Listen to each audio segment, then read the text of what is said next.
Alireza Khatami is a writer, director, and producer. His works explore precarious lives and feature a dark sense of humor. His debut, Oblivion Verses, premiered at the 74th Venice Film Festival, winning 3 awards. His second feature, which we just saw, Terrestrial Verses, premiered in the Un Certain Regard section at Cannes. Please join me in welcoming Alireza. Thank you. So I think we're going to go open up the conversation for questions from the audience. But just to start off, I wanted to get us going by asking about the form of the movie. I found it very interesting how the film takes us through different snapshots, one after another, giving us insight into different moments in people's lives. Could you tell us a little bit more about the thinking behind that? Hi, everybody. First of all, I'm high, so have some tolerance for bullshit. But I appreciate you all coming out. And it's a wonderful cinema. It's one of the best screenings I've been. The quality of the screening is amazing. The sound is really good. And what a wonderful space. And these kind of spaces are disappearing. And it's so beautiful to see this exists here in Mexico City. Please keep supporting them. I don't know them really, but they're amazing, whoever is running this, you know. And you can get drunk, you know, it's amazing. About the form of the film, I started as a poet. Iran and Chile are very similar in that sense. And the joke in Iranian community is that we have more poets than cows. You know, and it's true. So I started as a poet.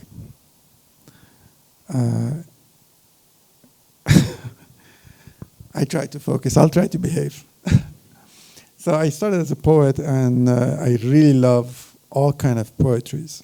And there is one particular format of poetry in Farsi, which is borrowed from Arabic.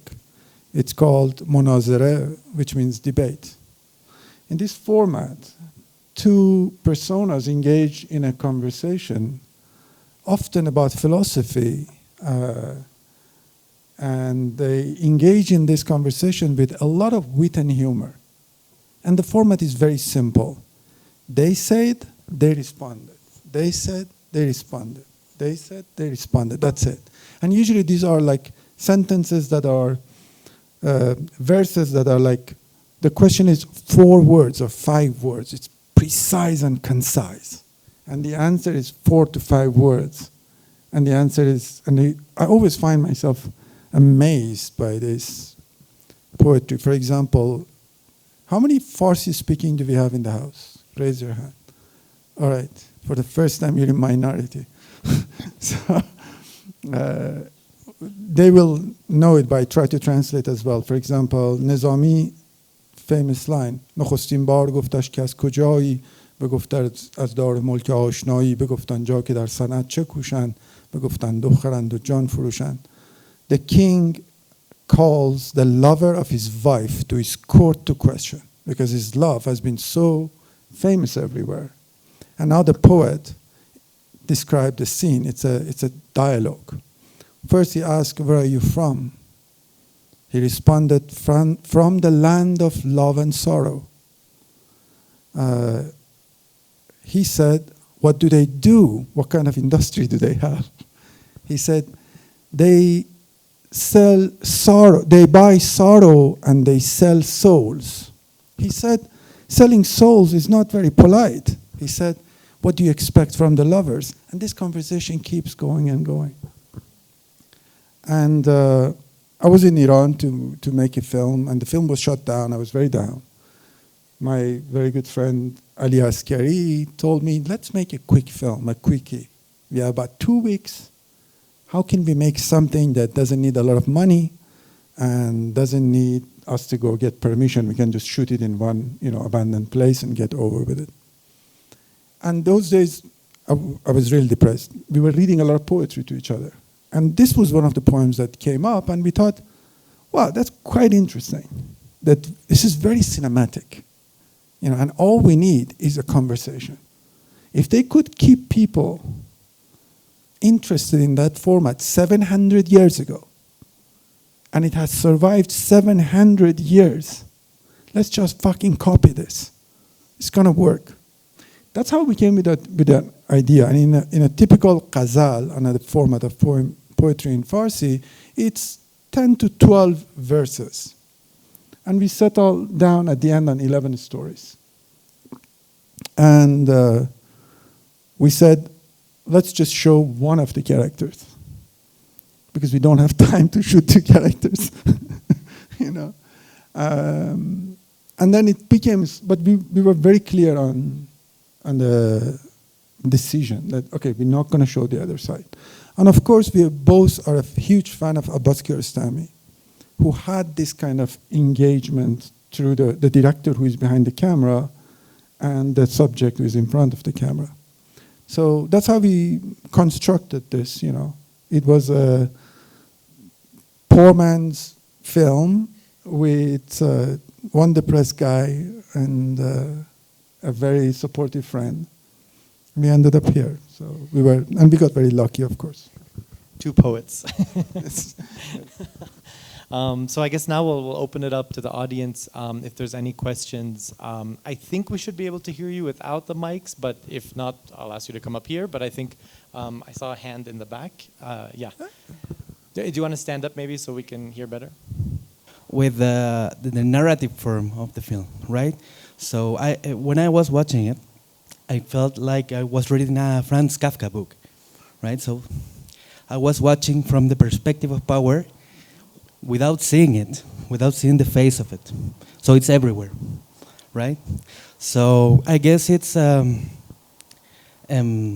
different way to adapt Kafka to Iran from, for example, Sadegh Hedayat or other authors that have tried so. But I wanted to ask you about these recent lectures of Kafka that has been blossoming up. How do you feel resistance is shaped in your movie? How these characters resist this invisible face of power? The film has been compared to Kafka's work a lot. In Italy, they changed the name of the film Kafka in Tehran. And that's because European cannot see anything that have nothing to do with them. You know, this is not your fucking business.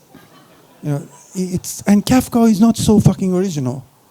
You know, this kind of conversation about resistance to power exists in everybody's literature. If you just look enough, exists. But Europeans love to make everything their own. You know, this is guacamole with cheese. You know, it's they just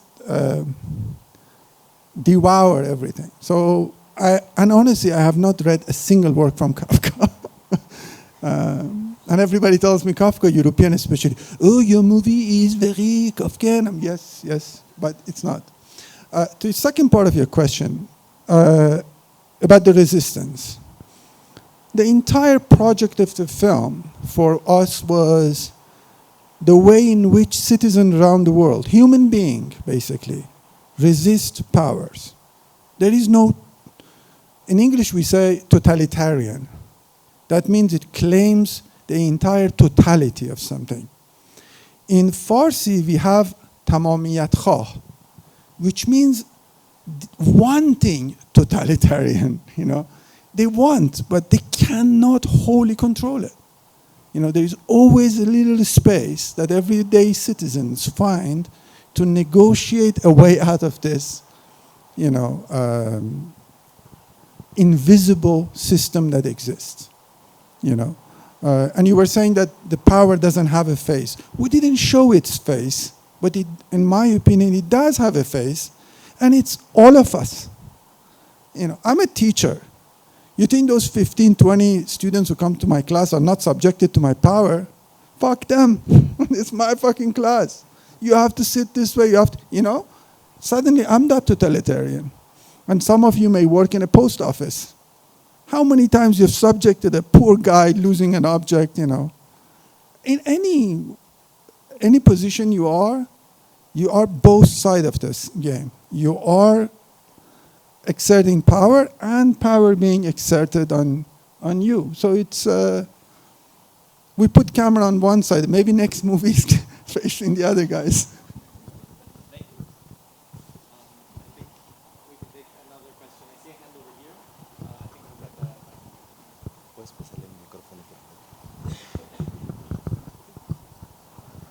So I'm going to try and sneak in 2 questions.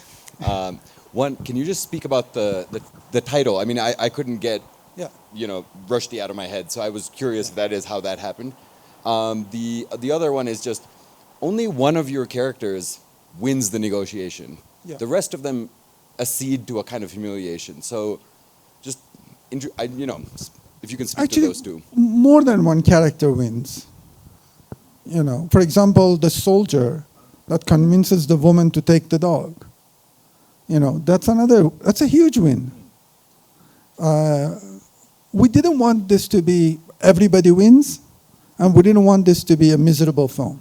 Oh, we poor Iranian, give us another award. We will, that was not the plan. And to your first question, terrestrial verses. Yes, everybody again mentioned Salman Rushdie and satanic verses. I haven't read the book. I couldn't get the first. Salman Rushdie's English is so pompous, it's very difficult to go through it. The film is inspired by the poem Terrestrial Verses by Forough Farrokhzad. A little parenthesis for you. In Iran, the ultimate art is poetry. And for thousands of years, this is dominant by men. We have very few women. And a contemporary poet that died 56 years ago, I think, poetess, she rises to top of the mountains, rubbing shoulders with the best of the classics. She died at the age of 36. And when we were thinking about the end episodes, we didn't know how to end this. 2 poems helped us. There was one from Rumi, which says, this world is just too much. I'd rather crumble it down and demolish it and rebuild it. And there was the other poem from Farrokhzad. I strongly suggest you read it. There's a beautiful Spanish translation of it. In English, it would go something like, then the sun turned cold, and abundance left land. And in the desert, the grass dried. And in the deep, the fish died. And thereafter, the earth did not receive its death. The night in all the pale windows was incessantly raging and rebelling, like a suspicious fancy. And the road abandoned their ends in the dark.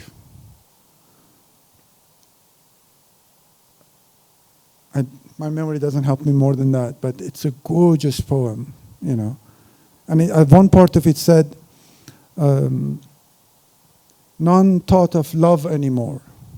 None thought of glory anymore, and none thought of nothing anymore. And in dens of solitude, vanity was born. The blood smelled of opium and hemp, and pregnant women gave birth to headless babies, and shameful cradles took refuge in the grave.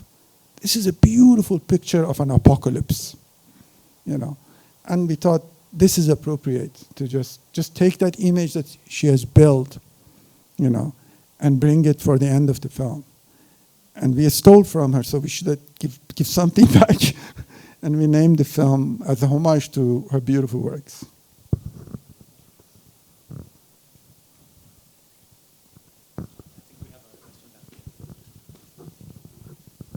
Hi, Alireza. I think it's good to be high today, especially because of the voice that fits so well to the movie.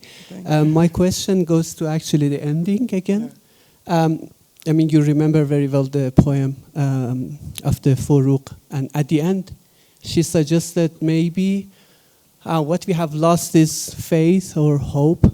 So you started also with this nice scenery of Tehran, and then at the end, we see everything is collapsing.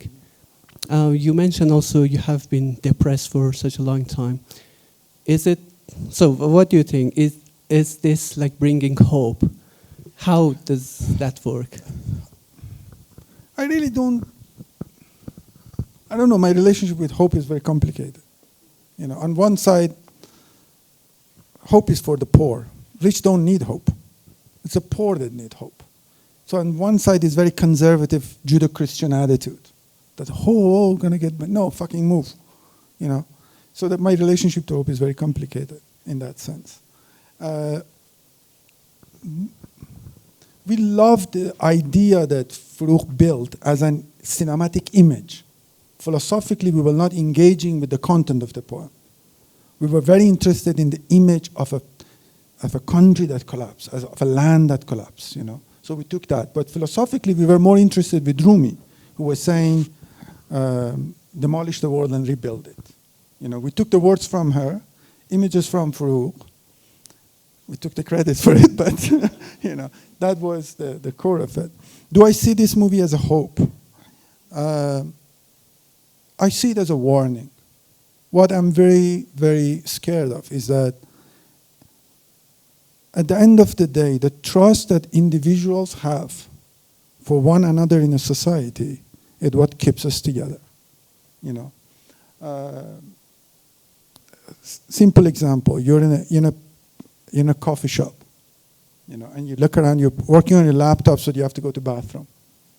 Now, do I take my laptop with me to bathroom, or just ask somebody in the coffee shop to watch my laptop? I think the days that you're absolutely sure you cannot trust nobody, you're dead.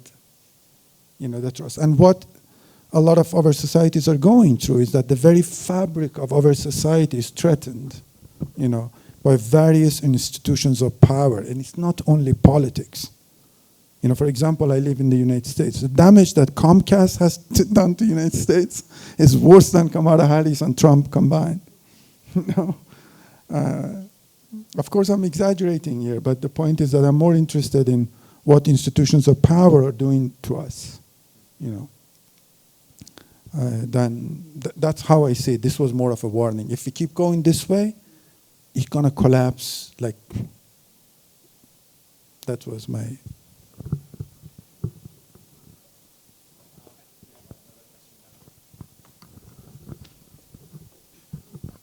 Thank you for making coming. such a beautiful movie.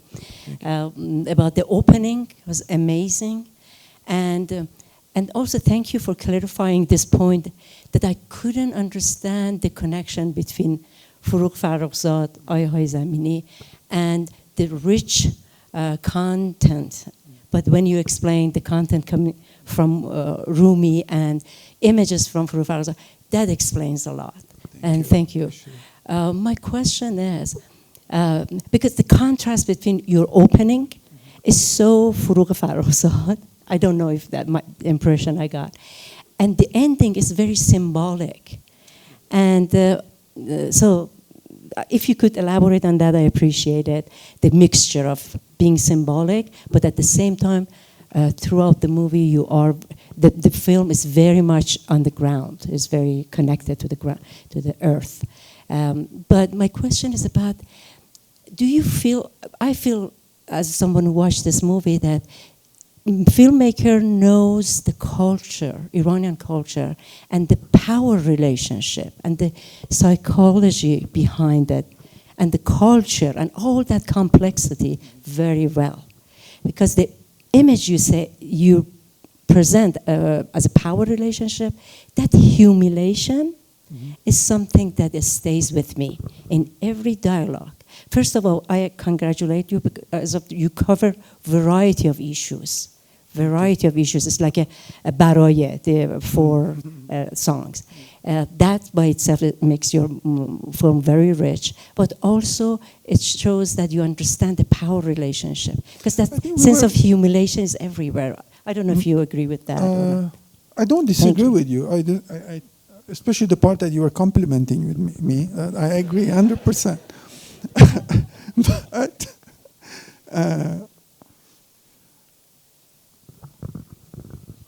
do I understand Iranian culture? I'm not really sure, because I'm indigenous from the south. You know, it was very difficult to even understand the Farsi speaking for me at the beginning. You know, so I never considered myself knowing, and because I don't really believe when you say Iranian culture, what the hell is that? You know, like we are a country of more than 20, 30 nations. And I use the word nation here, even though many Iranians don't really agree with me on that. I'm from an indigenous community. We spoke different language, ate different food, dressed different, completely different traditions. And if I would go 40 kilometers to the city, I wouldn't be able to speak to people, right? I was lucky because my mother was from another tribe who didn't speak my father's tribe, so we ended up learning Farsi from the television. So I really don't consider myself an expert on that. But I'm an expert on the pain that I feel. And every story that is up there is something that me or my co-director Ali went through, and very, very close to us. Nothing is far away, nothing is something we read in newspapers.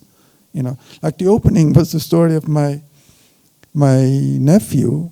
My sister wanted to call him Sushians. And I was like, what the fuck? You know, this kid one day will travel and they will call him Sushi.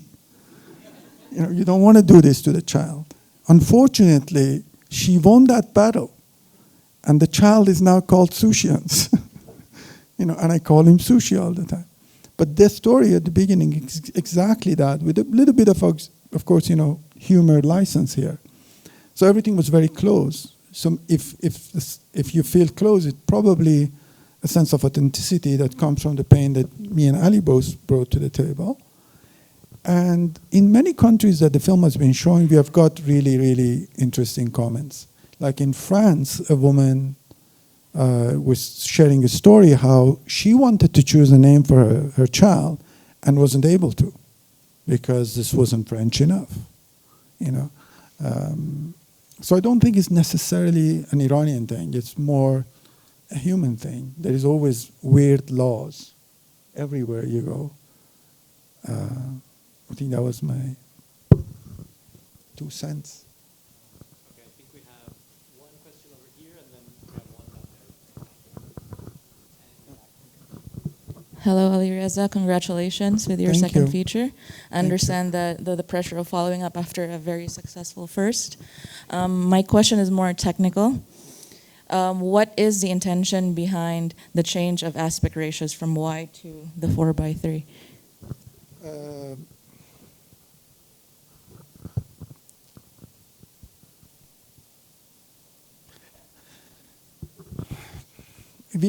In Farsi, we have a term which we say somebody has a little worm up in their ass. You know, میگیم کرم داره طرف. And when they do something mischievous, we say they release the worms.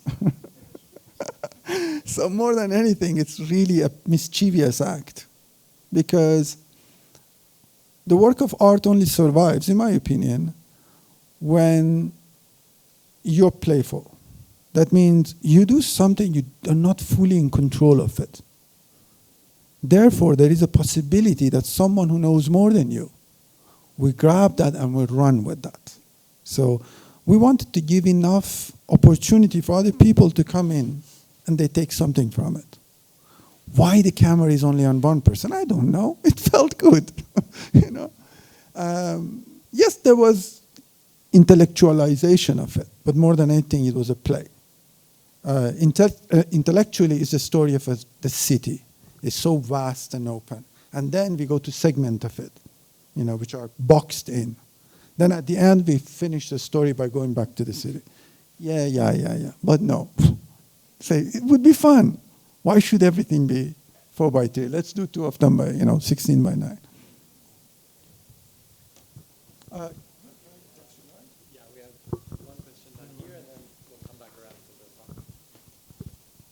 Feel free to leave, by the way. Don't be shy. I tell you a little story before you ask your question. I went to California to show the film. They were showing it in a winery. I arrived there, and they are doing a free wine tastings. And give Americans something free, and you will end up with a lot of drunk people. So I go to the hall. Everybody is drunk. And I tell them that, okay, enjoy the film. I'm here for the Q&A. I go outside, and in the bag of goodies they gave us, there was a marijuana. I didn't know how strong this is. So I kept smoking for like 30 minutes. While I'm smoking, I'm high as fuck. Two people walk out and puke. I'm high. I'm watching this scene in California. And then a couple come out. Suddenly, it's halfway through the film, a couple come out. And I'm smoking, and we go eye to eye. And they realize, oh fuck, he saw us leaving. So they walk like 20 steps, and then the husband came back to me and said, nice film. I said, why are you leaving? He said, I'm going to my uncle's. He left. So that was an amazing screening I had. So that's why I'm saying, I'm okay if you want to leave, you know. Feel free to leave. Sorry, Yeah, no, thank you for the film. Like, yeah, particularly, I mean, there is this thing that says that in the art you can say a lot of complicated things in a simple way, you know. I think like showing right now a moment in the world, like you can see rising of fascism everywhere. You know? Mm-hmm. Like the obviously United States say, oh, Iran, look at them, but like you are in the United States, and particularly for Latinos, leftists, it's like if you get a job, I mean, it's very similar, the interviews. You know? Or if you go Russia, or you go China, or you go Israel, everywhere, no? So the systems of control are like... very similar. Yeah, exactly. And are increasing, no? Yep. And it's funny because the technology is allowing them also to rise, no? And something that your film shows, and is very nice, is this contact about psychologists like Alan Fanon or like Eric Fromm or Freire, no? Mm-hmm. That are kind of pointing to directions how the human mind can go to the fascism, mm-hmm. or how to try to escape from it. No? Yeah. And my question is for you is like, what is your personal amulet or recommendation how you see the escape of all these systems that are rising around the world? I think you kind of show something in the film, but I don't know if my recommendation, but the first part of your comment was very interesting. That you said how the film makes this simplified. It makes it accessible. And I think it also, at the same time that it makes it accessible, it also complicates it.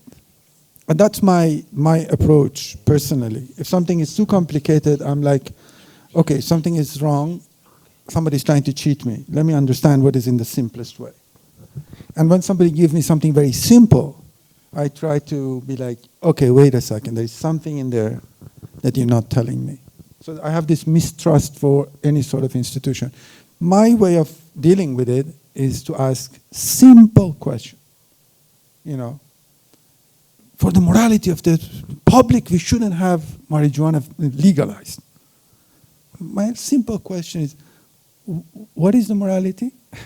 You know, or I would ask a question: should we pay taxes now for the marijuana? Simple question. Will suddenly you find yourself in an absurd conversation with somebody who does not know why they are doing it or why they won't do it, right?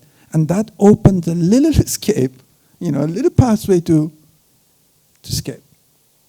Like I always, in some countries, I jaywalk just for the sake of it because I like to break some rules with the least cost that I can, you know.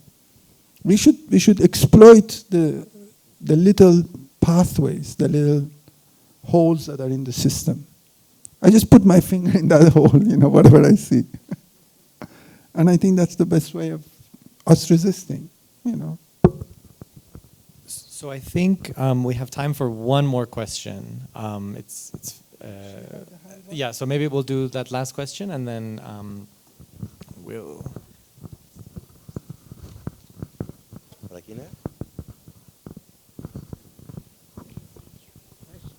Hello, thank you. I love the movie. Thank Very you so good much. movie. Yeah. Appreciate it. I mean, the performance, it was great. My question is, sorry about my question, maybe you mentioned before, but I am not sure. All these situations, yeah, we see the power of authority. Always authority, doesn't matter where you are, they always want to be right. But in this case, somebody mentioned the word humiliating. I mean, when this guy needs to show his body, his tattoos, the girl looking for a job, and the guy, sexual harassment, whatever. Anyway, my question. All this is taken, yeah, I'm sorry, to an extreme, yeah? The power is religion, moral, politics, etc. But I feel that you want to show a reality. I don't know, but taken to an extreme, correct? Yeah, of course. This is extreme. Yeah. This okay. is a comedy. Yeah. Okay. You really don't go naked in Iran for tattoo. This is an exaggeration. In Europe, they really think this is Iran. And we tell them, yeah, it's really, really like that. And they believe us, But it is, of course, an exaggeration. This is not how it's going to go. Some of them is true. Some of them is very, very close to what happened. Like the conversation I had with the Ministry of Culture when they were trying to censor my film. That was pretty much very close to that conversation. Or the job interview. That was something that happened to one of Ali's sister. And we had, a very, very close experience of it. But overall, it's a comedy. Take the humor license. And I hope you had a good time. Cool. Well, I think we're going to wrap it up now, but please let's continue this over drinks and snacks at the reception, which I believe it was raining the last few hours, so we're going to do it in the lobby just outside. And we'd love to meet you all, so please don't be shy, and if you see us outside, come up and say hi. And before we go, please join me giving a final round of applause for Alireza. Thank you. Thank you. I really appreciate that. Thank you so much. Thank you. Thank you. Thank you. You're really amazing. Thank you so much.